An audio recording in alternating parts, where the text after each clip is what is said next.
Hi, Corey. Hello. I've heard this concept a number of different ways, at least 10 different ways, from Seth material,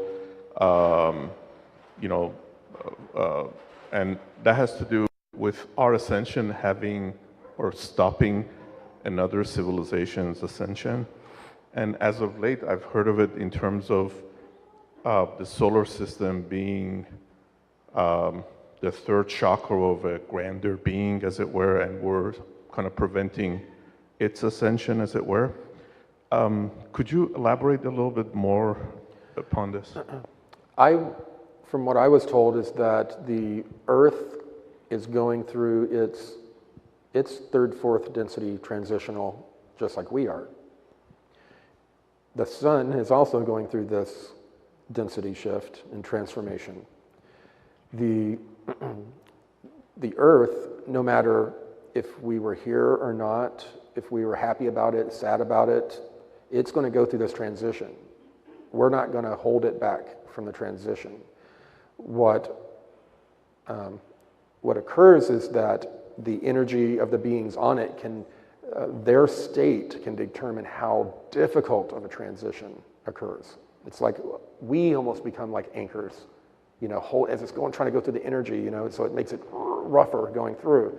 If we were, as a mass consciousness, a little bit more blissed out, like has occurred in some of the other planets, then there's still going to be a rough transition, but it's not, anywhere near as bad as if they were putting out energy of, fear and just lower vibratory energy.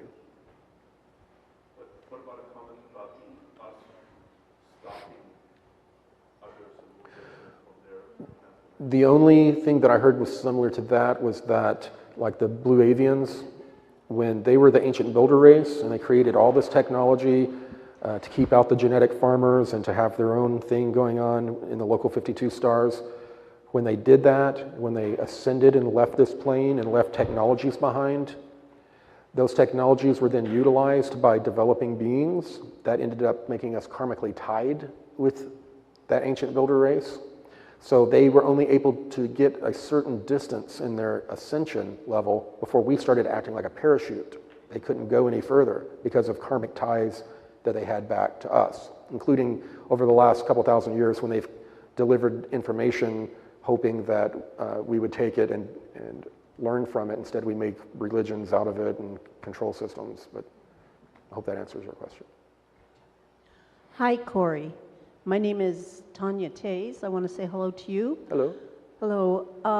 I read on your blog that you were modifying your presentation today. And I want to let you know that last night I was looking at the flyer for the entire event, and I read what you had posted, that you had intended to talk about Google, Facebook, and Silicon Valley. And it occurred to me, I'm also clairvoyant, it occurred to me that there was the possibility that some of our friends from the government might have communicated to you about who do you think you are coming to Silicon Valley, talking about such things. In the event that that may have occurred, I do know that I happen to know from personal experience that those threats can be real, and you've also communicated, and David has communicated that those threats are real. I want to let you know that you are in the arms of the spiritual community here in the Bay Area. This is where it begins for the nation. We love you. We support you. We will always be here for you. You have friends here. Don't you ever worry. Thank you. Don't you ever worry about what you have to say, because we want to hear from you. Thank you. Thank you. Yeah, no threats from Silicon Valley. Thanks. Stand up.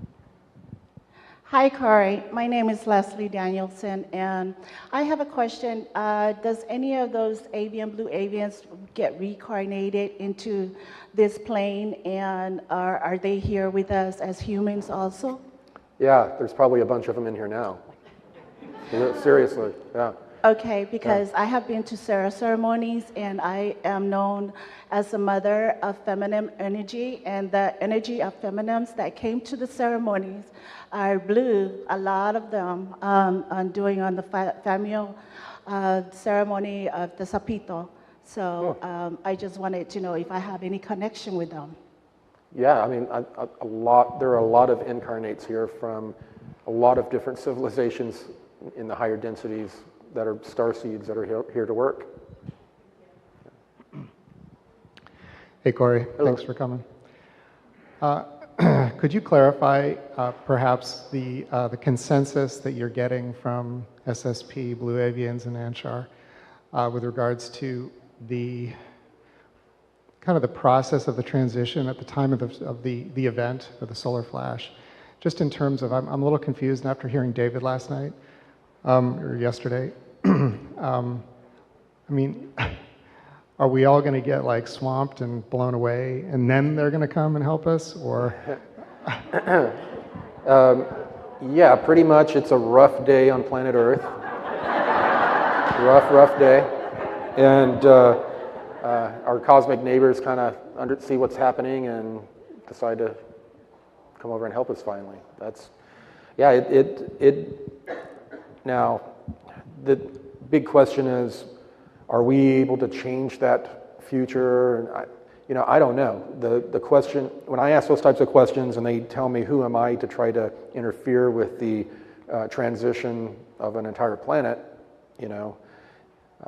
looks like, instead of changing the planet, we kind of need to learn how to mitigate what's going to happen. I mean, according to what I was told, in every star system, when they went through this solar event, there were some catastrophes of varying degrees. So, yeah, apparently that the actual event is what clears these beings to be able to come down openly.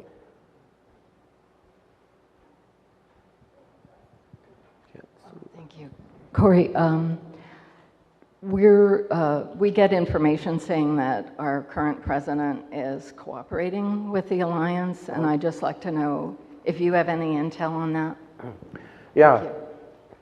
Yeah, the current climate is so charged that talking about, I usually say the current president, because the word just causes an explosion. But yes, my information going back all the way from before he was elected was that he was approached. There was about to be an open coup, that it wasn't a coup against Obama, against the Democrats, it was against the system. The Republicans and Democrats are equally compromised, and they wanted someone who had, I guess, was brash and wasn't compromised by the cabal, wasn't owned, that I guess had the guts to face them. Now, a lot of people saying he's playing the part of the fool, which he is. A lot of people say that about me too.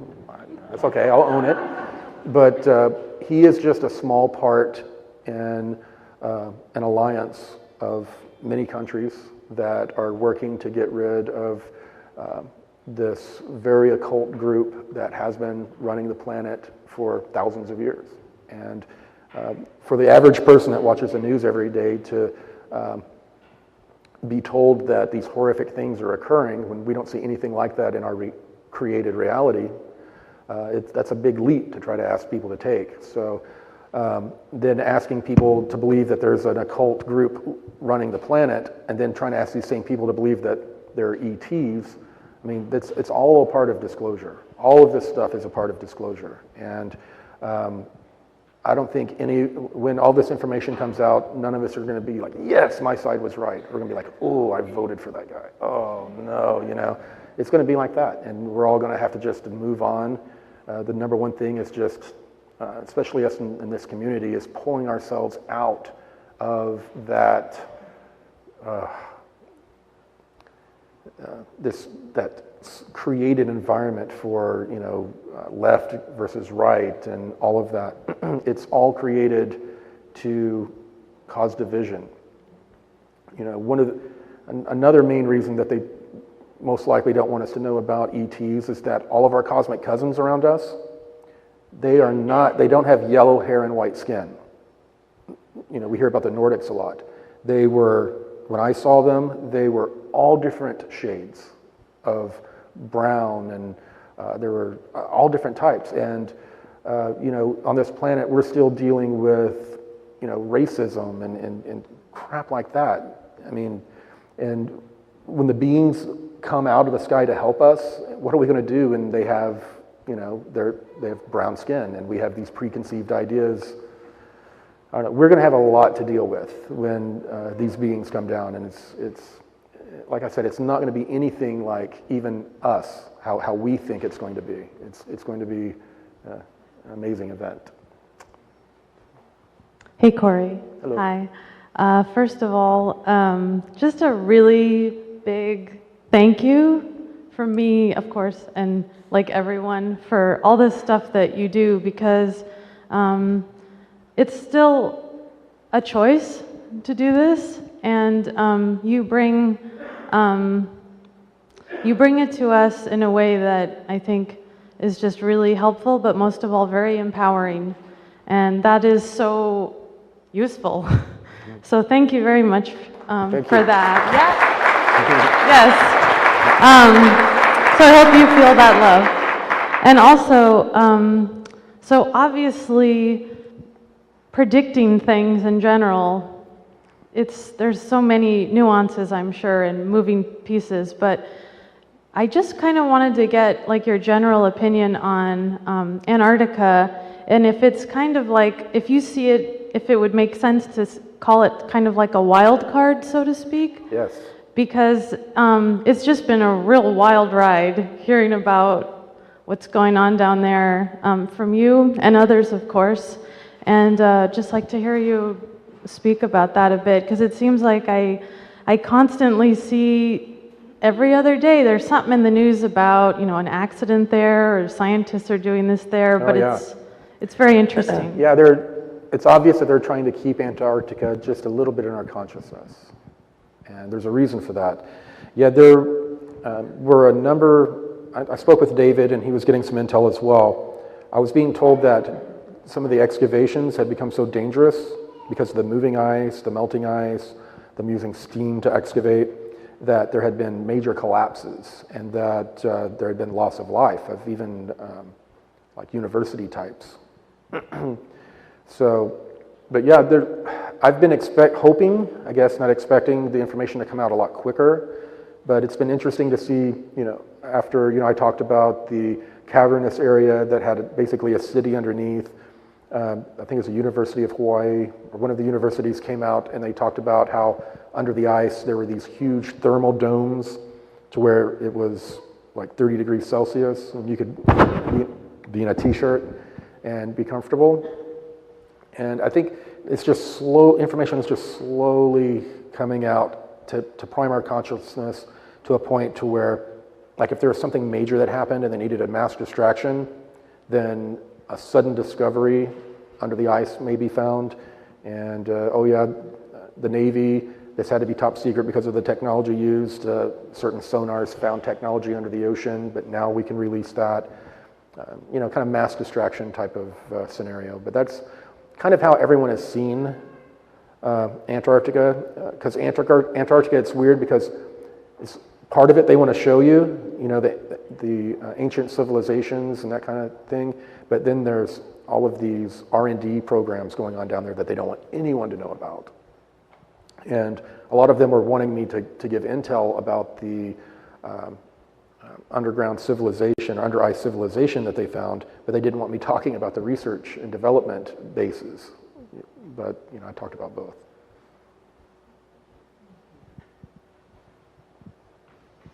Hi, Corey. A little bit nervous. Just wanted to express that I flew all the way from Melbourne, Australia. Wow. On the spur of the moment last Tuesday when your promo video came through. Yeah. Wow. So since you started coming forward on Cosmic Disclosure, I've been following your work, and it's changed my life entirely. And I've now come out of one chapter of my life and I haven't found my feet in this next chapter, but this work that you've been sharing and the advice and encouragement, haven't quite worked out where I'm going to go and how I'm going to contribute, if not at the very least energetically, but from Australia, a very big thank you, and lots of love and lots of gratitude, and I've already signed up for Dimensions of Disclosure. Awesome. Just, for me, there's nothing else that's more important than this work. Wow. Well, nothing. Thank you.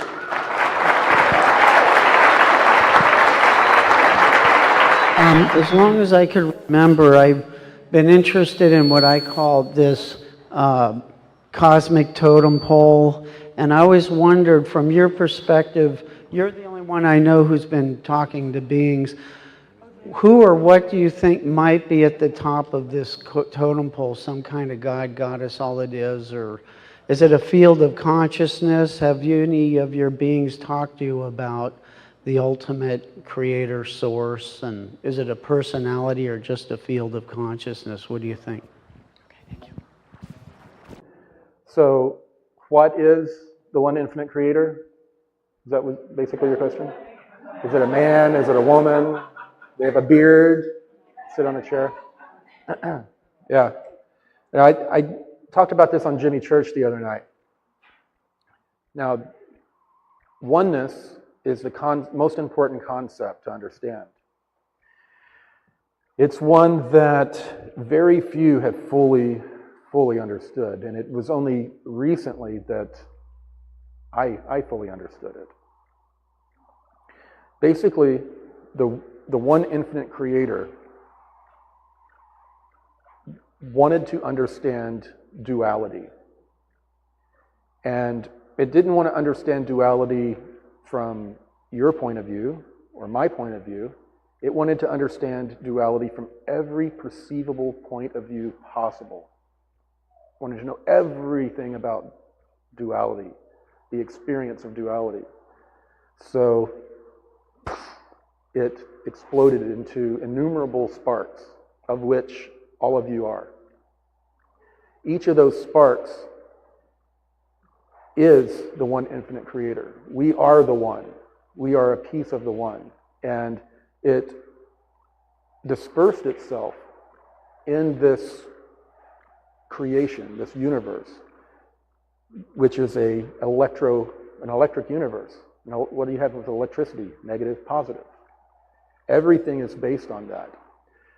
So when we begin to understand that we are one, I am you, you are me, time doesn't matter, it's just the experience. So therefore, you can begin to begin to work on traumas. You can fully understand, if we are one, I'm the victim, I'm the perpetrator, I'm the enabler, I'm the witness, I'm all of those. We are all the one infinite creator having this simultaneous experience to understand duality. And when I understand that I am the perpetrator, I am the victim, then you begin to understand how to use skills of, if you have a trauma, you go back to that time period and you re-experience that trauma, and then you re-experience it as the perpetrator and as a witness, and then as a disembodied witness in the room. And the energy of that trauma begins to leave because you realize we are one. And people ask the question, after the flash, when do we start becoming telepathic and communicating with each other? Well, the biggest part of that expansion of consciousness is we understand oneness. We understand we are one. If I wanted to write fully understanding that, it's the basis of shape-shifting the Native Americans would do. My grandfather would teach me with our dog sitting close by. He would say, okay, we are all that same energy, that same spark. Picture yourself laying on the floor where the dog is, looking up at us. And I would picture everything in that room from that perspective. Match the breathing of the dog. Match the heartbeat of what you perceive the dog is feeling. Basically profile, know of that dog's personality take in what you know of that personality about what they're most likely feeling and thinking at the moment. And then you begin to have a bilocal feeling. You become that dog because you are one. That happens on a level to where we start understanding each other's thoughts, feelings, on a level that we can't even perceive of right now. When we fully understand oneness, that we all are that one spark, that one infinite creator, not one of us is having a more special experience than the other. To the one infinite creator, the way each of us, we look in the mirror, we all have those insecurities, we see the little things that no one else sees. We go through that experience as an agent, a reflection of the one infinite creator. And when we fully understand and embrace that, we begin to have a lot of these superpowers that we're talking about. But the number one superpower is beginning to understand the true nature of what we are. And if we are a piece of the one, and the one created all of this, then we have the same creative abilities that we're kept ignorant of by those who want to control us and use those abilities. So that's probably one of the number one things I want to leave people with, is trying to fully understand, go into meditation, really trying to understand oneness and asking the one to help you understand what oneness is, because that's what allows you to connect with everyone and everything else. Oh, okay. Jared Bryant. My question is wondering if you'd had a chance to see the remote viewing data from Technical Intuition about the entity named Ra, and specifically about Ra's use of sound and energy to sort of lull you into a state of mind. And I'm just wondering if that's your direct experience during these sessions, and what you think about the remote viewing data, which for me, by the way, really substantiates all of your story. And I'll let you speak. Yeah. So remote viewers, they're pulling this information out of the ether, and it still has to go through their lens. So if they have a Judeo-Christian background, then the information is going to be pulled through that lens. The information that they were pulling in that remote viewing session was very interesting, but I could see how, it had to do with the person's perception. If they think, like he was saying that the blue avians look down at us like we're plants or something like that, that is that person's point of view based on what they saw. If you have a 6th density being that has a 6th density consciousness, and you have a 3rd density consciousness trying to connect with it and relay information back, it's not going to work. I mean, there's no base of reference between those two densities. So he's going to use his lens, his experiences, to describe what he's experiencing, which is literally beyond the density that he's in. So I thought it was very interesting information. The fact that they, did ping and connect with the blue avians was interesting, but you got to take, that information is subjective.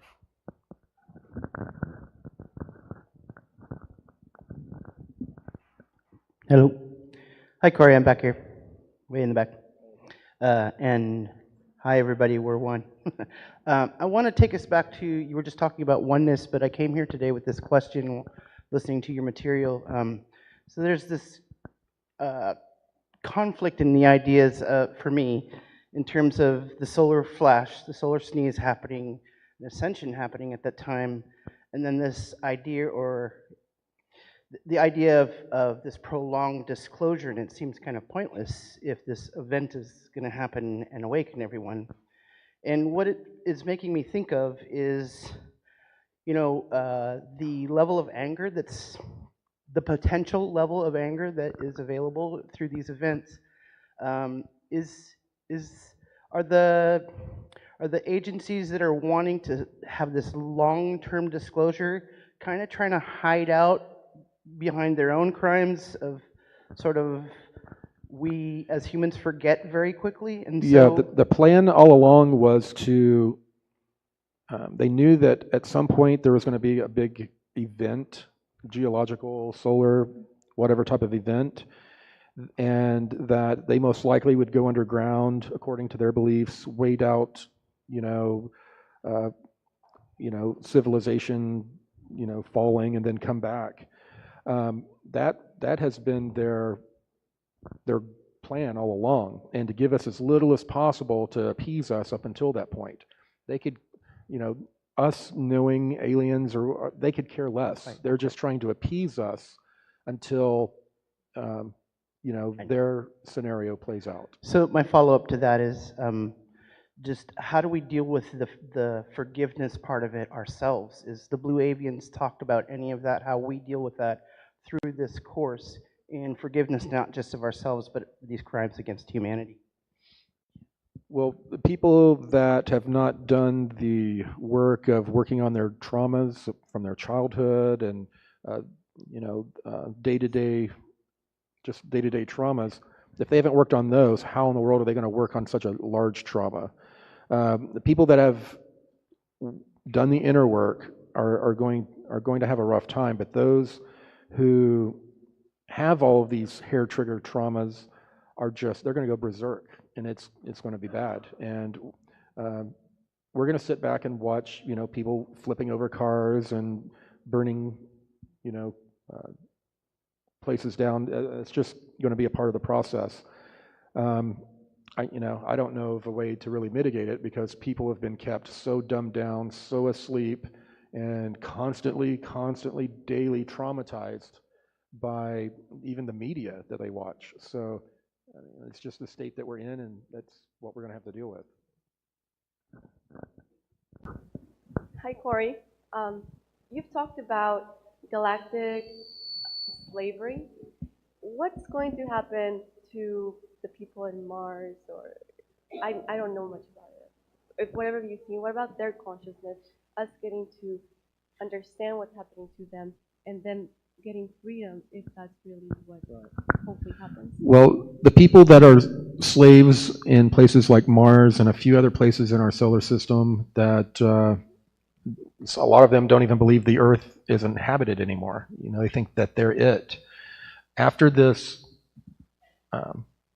solar event knocks out most of the technologies, and the programs that run that infrastructure will collapse, and the same ETs that are going to render aid to us are going to render aid to everyone in our solar system.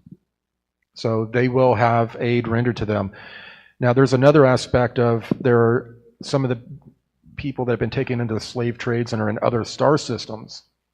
They've been tagging these people for years. We started doing that back in the programs when I was forced to work in these programs.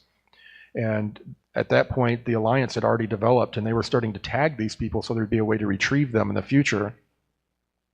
And supposedly that's what's going to occur, that some of our ET groups are going to go out, retrieve them, some of these people, and bring them to a planet to where they're going to be healed from the traumas, because some of the things that happen to these people off-world are extremely traumatizing, and they're going to have to help a lot of these people, I guess, heal before they're ready to reintegrate with the rest of humanity. Hey, Corey, quick question, or two real quick. I know you mentioned earlier something about safe zone and Colorado being more favorable than perhaps Texas. And the other one is on an individual level, how do the Anshar see the difference between reincarnation and ascension on an individual level? Of what? Reincarnation and an ascension on an individual level, like being embodied or disembodied or something. Right. Well, the Anshar, they live, to be around 900 to 1,000 years old, and then at the end of that cycle, depending on where they are energetically, they are given the choice to enter back into their reincarnation pool, basically, and come back in as an Anshar kid, or to, when they get to a certain level, then they go to the next density, and they don't, their bodies don't fade out, but at the end of that life, that incarnation no longer occurs within fourth density. The incarnation begins in fifth. Now, how exactly that works in fifth density, procreation and all that, don't ask me. I don't know. Was that, there seemed like more. Okay, what was the question about safe zone? Yeah, you can, yeah, I have been shown maps, but they look pretty much exactly like the ones that are on the internet of safe zones, of areas being protected by wind and water, by mountain ranges, and that kind of thing. It was obvious that anywhere living within, you know, several hundred miles of the coast was not a good idea at all. I mean, pretty much everywhere.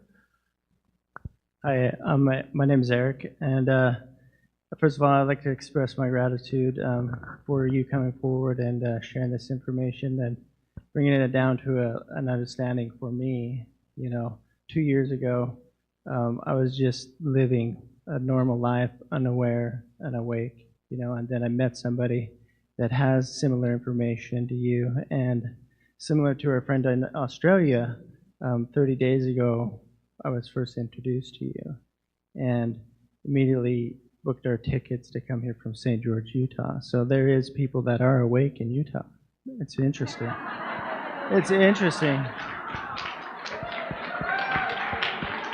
So my question to you is then, when you talked about beings, other species being incarnated as third-dimensional people, have you ever met anyone with their lens removed that can, that is fully aware, that can bring down that information without any interference from the lens? Okay. No. Okay. No, every single one of us has that lens based on our experiences and perceptions, and people like us that will deal with that will actually deal with traumas or put away belief systems that no longer serve us. We are the ones that are constantly adding to and constantly grinding and correcting our lens to try to get the clearest light in as possible. But it's just not possible to have a pure source of light in anymore. I mean, it comes, it all comes through our filters. Even when they approached Carla for the Law of One, the information that came through, they use a lot of like harvest and other type of Christian language. And so, I mean, that just shows you that they have to use our lexicon of words that are available to us, our experiences. They have to use those to communicate to us. And that's what they use to communicate with us, with. And so that is the lens that we have to use. I mean, I don't know if that explains it. Oh, yeah. So even if a person has died and had an NDE and is still here, they still have some kind of a lens to speak to transfer the communication or frequency into the words we're saying. They use that lens to interpret that experience.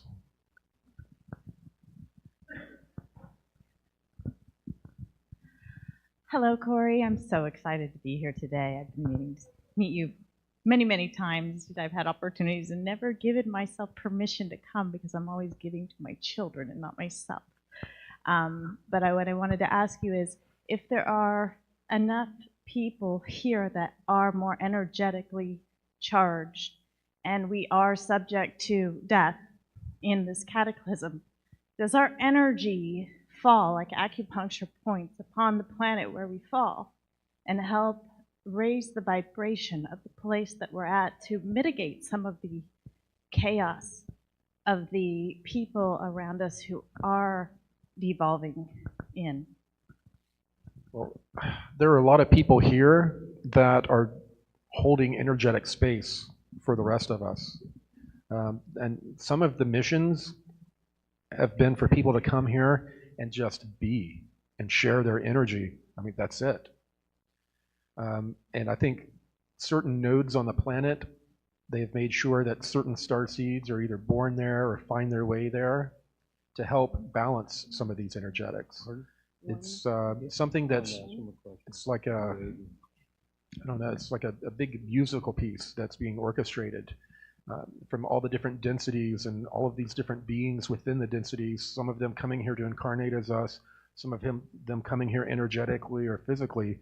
It's like it's a symphony of what's going on. And what we mainly need to do is you know, focus on ourselves. If we've gotten to the point where we feel like we've dealt with all of those and we're just trying to help others, then I think that goes back to just your skill set or what you came here with, what you're led to do.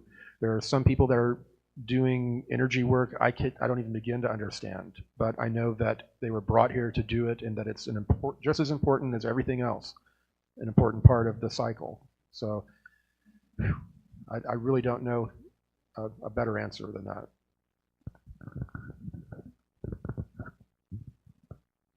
I'm really intrigued with the blue avians, and I noticed on the screen that you were showing, and my curiosity came up, how are we, how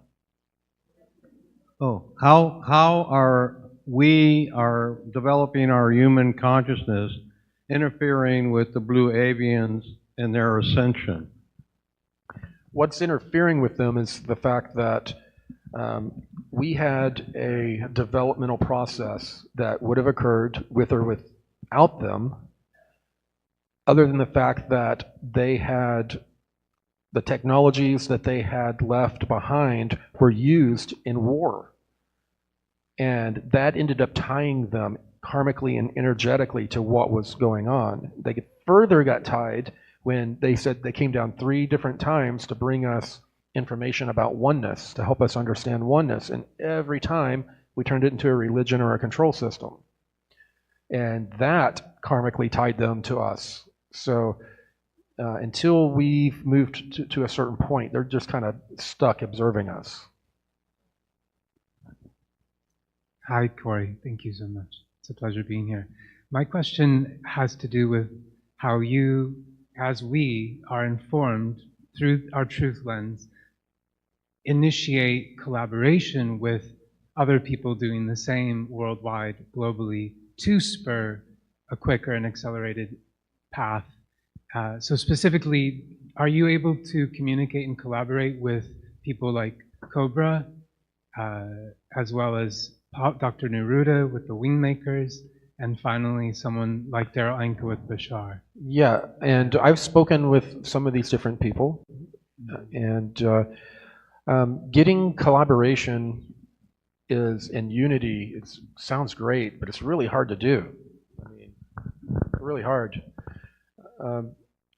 A lot of us came from maybe Christian backgrounds.